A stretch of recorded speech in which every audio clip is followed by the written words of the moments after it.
మా భూముల వద్దకు రాలేదు, ఆ రోడ్లపై ఆ రోడ్డుపై వెళ్ళారని సీఎస్పై సందేహం అని రైతులు చెప్పారు. ప్రెస్ మీట్లో జనసేన కార్పొరేటర్ తెల్లమొహం వేసిండు. జవహర్పై బురద జల్లేందుకు ప్రయత్నించి భంగపాటు, 5 ఏళ్లుగా 2 గ్రామాల మధ్య భూ వివాదాలు రగడ జరుగుతుందట. వాస్తవంగా అక్కడ 2 గ్రామాల మధ్య ల్యాండ్ డిస్ప్యూట్ ఇష్యూ ఉంది, కోర్టులో కూడా ఉంది. స్టేటస్ కో మెయింటైన్ చేయాలని కోర్టు ఆదేశాలు ఇచ్చింది. దాన్ని చీఫ్ సెక్రటరీ జవహర్ రెడ్డి భూ కబ్జాలు చేసిండని, ఆయన బినామీలు భూ కబ్జా చేశారని, అసైన్మెంట్ ల్యాండ్స్ గుంజుకుండని ఒక క్రియేషన్ చేసే ప్రయత్నం అక్కడ జనసేన పార్టీకి సంబంధించిన కార్పొరేటర్ పీతల మూర్తి యాదవ్ ఆయన ప్రయత్నం చేసిండు. కానీ అది ఫెయిల్ అయింది. రైతులే స్పష్టంగా సీఎస్ జవహర్ రెడ్డి మా భూముల్లోకి రాలేదు, మమ్మల్ని ఆ భూములు అమ్మవాని అడగలేదు, మాకు ఆ భూముల విషయానికి సంబంధించి ఆయనతో ఎక్కడ చర్చలు జరగలేదు అని స్పష్టంగా చెప్పారు. స్టేజ్ మీదనే చెప్పారు, ఆయన చెప్పిన ప్రెస్ మీట్లోని. ఆయన తెల్లమొహం వేసిండట. మొత్తానికైతే ఇది ఒక రకంగా ఒక కుట్ర, చంద్రబాబు నాయుడు గారు బ్యాక్ డోర్ నుండి చేపిస్తుండా అనే అనుమానం ఉంది. ఎందుకంటే ఈయన జనసేన కార్పొరేటర్ మూర్తి యాదవ్, పీతల మూర్తి యాదవ్ జనసేనకు సంబంధించిన కార్పొరేటర్. ఎక్కడ పెట్టాలి ఆయన ప్రెస్ మీట్ పెడితే రైతులతోని? జనసేన పార్టీ కార్యాలయంలో పెట్టాలి, కానీ తెలుగుదేశం పార్టీ కార్యాలయంలో పెట్టిండు. అంటే ఏంది మతలబు? అంటే తెలుగుదేశం పార్టీ ఇచ్చిన ఒక కార్యక్రమాన్ని, ఒక ప్రాజెక్ట్ని అమలు చేయడానికి ఉంది తప్ప ఇది ఒక ప్రాజెక్ట్ అన్నమాట. ఒక కుట్రతోని ఏదో కొన్ని తాయిలాలకి అమ్ముడు పోయి ఒక పార్టీ కార్పొరేటరు ఇంకో పార్టీ కార్యాలయంలో వచ్చి రైతులతోని ప్రెస్ మీట్ పెడతాడంటే దాని అర్థం ఏం చేసుకోవాలి? దీని వెనక కాన్స్పిరసీ ఉంది, కుట్ర ఉంది అని అర్థం చేసుకోవాలి కదా. వాళ్ళు స్పష్టంగా రైతులు చెప్తున్నారు, జవహర్ రెడ్డి అనే వ్యక్తి మా దగ్గరకు రాలేదు, మా పొలాల్లో చూడలేదు, మమ్మల్ని పొలం అమ్మమని అడగలేదు అని స్పష్టంగా చెప్తున్నారు. చెప్తున్న తర్వాత దీంతో నా దగ్గర పెద్ద ఆధారాలు ఉన్నాయి, జవహర్ రెడ్డి కొన్ని వందల ఎకరాల భూములు, అసైన్మెంట్ భూముల్ని కబ్జా చేసిండు, బలవంతంగా లాక్కుండు రైతుల నుంచి, ఎస్సీ ఎస్టీ బీసీ రైతుల దగ్గర నుంచి నా దగ్గర ఆధారాలు ఉన్నాయి.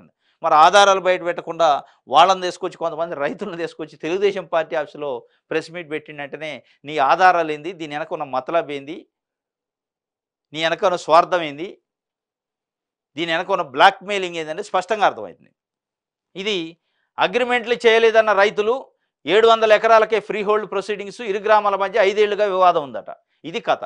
టీడీపీ జనసేన నేతలు తీసుకొచ్చిన రైతుల మధ్య భూ వివాదాలు 5 ఏళ్లుగా జరుగుతున్నాయి. భీమిలి మండలం, అన్నవరం, భోగాపురం మండలం, తూడెం పంచాయతీల మధ్య అసైన్డ్ భూముల వివాదాన్ని సీఎస్గా అంటగట్టేందుకు ప్రయత్నించి జనసేన కార్పొరేటర్ పీతల మూర్తి యాదవ్ భంగపడ్డారు. రైతులు మాట్లాడుతుండగా సీఎస్ పేరు చెప్పాలని ఆయన గదమాయించడం గమనార్హం. జవహర్ రెడ్డి పేరు కూడా తెలియని వారంతా తడబడుతూ జవర్ అని పేర్కొన్నారు. పార్టీకి సంబంధం లేదని కూడా చెప్పారు. సీఎస్పై పీతల మూర్తి యాదవ్ ఆరోపణల గురించి జనసేన విశాఖ అధ్యక్షుడు, దక్షిణ నియోజకవర్గ జనసేన అభ్యర్థి వంశీకృష్ణ శ్రీనివాస్ యాదవ్ను ఇటీవల మీడియా ప్రతినిధి కోరగా ఆయన వ్యాఖ్యలతో పార్టీకి సంబంధం లేదని తేల్చి చెప్పడం గమనార్హం. ఆయన బయట చేసే వ్యాఖ్యలకు పార్టీకి ఎలాంటి సంబంధం లేదని స్పష్టం చేశారు. ఇది కథ. ఆయన ఒక జనసేన పార్టీ సింబల్ మీద గెలిచిన కార్పొరేటరు, ఆ పార్టీకి సంబంధించిన జిల్లా అధ్యక్షుడే. మూర్తి యాదవ్ చేసే వ్యాఖ్యలకు కానీ, కామెంట్లకు కానీ, ఆరోపణలకు కానీ మా పార్టీకి సంబంధం లేదు. ఆయన వ్యక్తిగతంగా చేస్తాను, ఆయన బయట చేస్తాను, పార్టీ కార్యాలయంలో ప్రెస్ మీట్ పెట్టడానికి కూడా ఆయనకు అవకాశం ఇవ్వకపోతే జనసేన పార్టీ జిల్లా అధ్యక్షుడు అన్నట్టే కదా దాని అర్థం. ఆయన పోయి ఎక్కడ పెట్టిండు? తెలుగుదేశం పార్టీ ఆఫీసులో పెట్టిండు. అంటే తెలుగుదేశం పార్టీ నాయకులు వెనకుండి ఈయనతో నడిపిస్తున్నారు, ఈయన రెచ్చగొట్టే కార్యక్రమాలు చేయమని చెప్తున్నారు. దీని వెనక చంద్రబాబు నాయుడు గారి కుట్ర ఉంది. సీఎస్ పైన ఏదో ఒక రంగం కౌంటింగ్ రోజు కల్లా సీఎస్ని తప్పించాలనేది ఆయన లక్ష్యం, వేరే ఏం లేదు. ఎలక్షన్ కౌంటింగ్ రోజు కల్లా చీఫ్ సెక్రటరీని తప్పించాలి. ఎట్లయితే డీజీపీని, ఎట్లయితే కమిషనర్ని, ఎట్లయితే పోలీస్ ఐపీఎస్ ఆఫీసర్లు, ఐఏఎస్ ఆఫీసర్లు తప్పించిండో ఎలక్షన్ ముందు, ఇప్పుడు కౌంటింగ్ రోజు కూడా ఆయన లేకుండా ఉంటే ఈయన అనుకున్న కుట్రలో, ఈయన అనుకున్న అక్రమాలు జరగడానికి అవకాశం ఉంటుంది. కాబట్టి సీఎస్ని తప్పించాలి కాబట్టి ఆయన మీద ఏదో ఒక రకంగా బురద చల్లాలి. ఈ ఎపిసోడ్ అంతా, ఈ సినిమా అంతా ఎప్పటిదాకా ఉంటుంది అంటే జూన్ 4 దాకానే ఉంటుంది. వన్స్ కౌంటింగ్ అయితే జవహర్ రెడ్డి మంచివాడు అయిపోతాడు. కౌంటింగ్ వరకు ఆయన తప్పించేదానికి ఇంకా 2 రోజులే ఉంది.